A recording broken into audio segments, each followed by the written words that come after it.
ఈ పావురాలకి ఎక్స్పోజ్ అవ్వడం వల్ల లంగ్ డిసీజెస్ చాలా వస్తున్నాయని వినే ఉంటారు మీరు. అది ఎందుకో నేను చెప్తాను.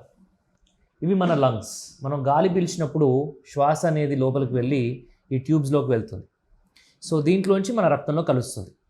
సో దీంట్లో మనకేంటంటే పిజియన్స్కి ఎక్స్పోజ్ అయినప్పుడు చాలామందికి దాని యొక్క ఫెదర్స్, అంటే దాని యొక్క ఈకలు అంటాం కదా, ఫెదర్స్, దాని యొక్క మోషన్లో ఉండే కొన్ని ప్రోటీన్స్ పడవన్నమాట.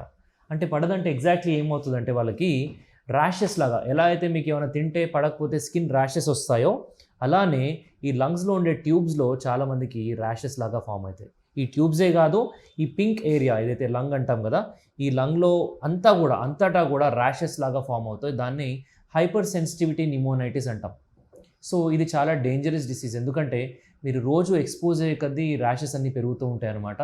సో దీనివల్లనే చాలామందికి దగ్గు, ఆయాసం, దాని తర్వాత కొంచెం నడిచినా కొంచెం చాలా ఇబ్బందిగా అనిపించడం, హెవీగా అనిపించడం, కొంతమందికి జ్వరం కూడా వస్తుంది. ఈ హైపర్ సెన్సిటివిటీ న్యూమోనైటిస్ వల్ల లంగ్స్ బ్రెడ్ లాగా మెత్తగా ఉండాల్సినవి రస్క్ లాగా గట్టిగా తయారవుతున్నాయి.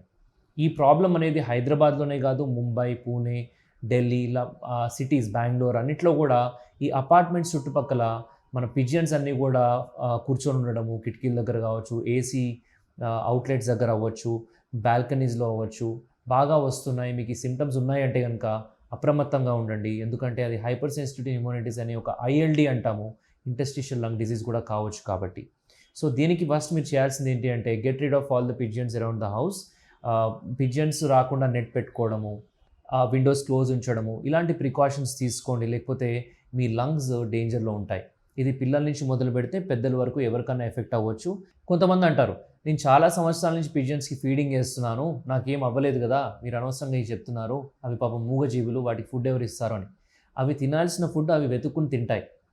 భూమి చాలా పెద్దది, సో వాటికి చాలా ప్లేసెస్ ఉన్నాయి, వాటి చిన్న పురుగులు కానీ అవన్నీ తింటూ ఉంటాయి అన్నమాట, చిన్న సీడ్స్ కానీ అవన్నీ కూడా. మీరు న్యాచురల్గా వాటి తినే ఫుడ్ కాకుండా ఆర్టిఫిషియల్గా గ్రెయిన్స్ ఇవ్వడం వల్ల వాటి కడుపులో సరిగా డైజెస్ట్ అవ్వక హార్మ్ఫుల్ ప్రోటీన్స్ లాగా మారి మన లంగ్స్ ఎఫెక్ట్ చేస్తున్నాయి. సో దీన్ని ఆపాలి. సిగరెట్ తాగిన ప్రతి ఒక్కరికి కూడా క్యాన్సర్ రాదు, సిఓపిడి రాదు. అలానే పిజియన్స్కి ఎక్స్పోజ్ అయిన ప్రతి ఒక్కరికి కూడా ఈ పర్టికులర్ హైపర్ సెన్సిటివిటీ న్యూమోనైటిస్ రాదు. కొంతమంది బాగుండొచ్చు, కానీ చాలామంది ఎఫెక్ట్ అవుతున్నారు కదా. సో వాళ్ళని దృష్టిలో పెట్టుకొని it's better to avoid feeding పిజియన్స్ని పెంచుకోవడం కానీ ఫీడ్ చేయడం కానీ చేయకపోవడం మీకే కాదు, మీ చుట్టుపక్కల ఉన్న వాళ్ళకు కూడా చాలా ఆరోగ్యకరం. Take care.